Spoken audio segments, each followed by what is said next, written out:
ஹைதராபாத்தில் கள்ளுக்கடைகளில் கல் குடித்தவர்களில் 5 பேர் பரிதாபமாக உயிரிழந்துள்ளனர்.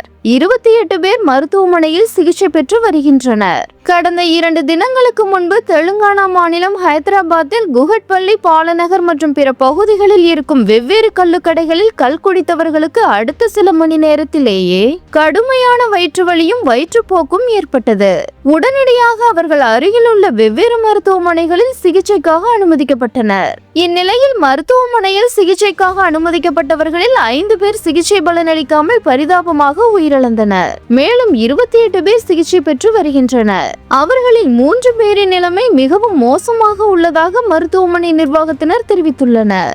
இது குறித்து காவல்துறை அதிகாரி ஒருவர் கூறுகையில், இந்த சம்பவம் தொடர்பாக காவல்துறை மற்றும் கலால் அதிகாரிகள் வழக்கு பதிவு செய்து விசாரணை தொடங்கியுள்ளனர். இதுவரை 5 பேர் கைது செய்யப்பட்டுள்ளனர். கல்லருந்திய கடைகள் அனைத்தும் சீல் வைக்கப்பட்டு அங்கிருந்த மாதிரிகள் சேகரிக்கப்பட்டு ரசாயன பகுப்பாய்விற்கு அனுப்பப்பட்டுள்ளது. அதே நேரத்தில் மருத்துவமனையில் சிகிச்சை பெற்று வருபவர்களிடமிருந்து சேகரிக்கப்பட்ட மாதிரிகள் தடயவியல் அறிவியல் ஆய்வகத்திற்கு அனுப்பப்பட்டுள்ளது குறிப்பிடத்தக்கது.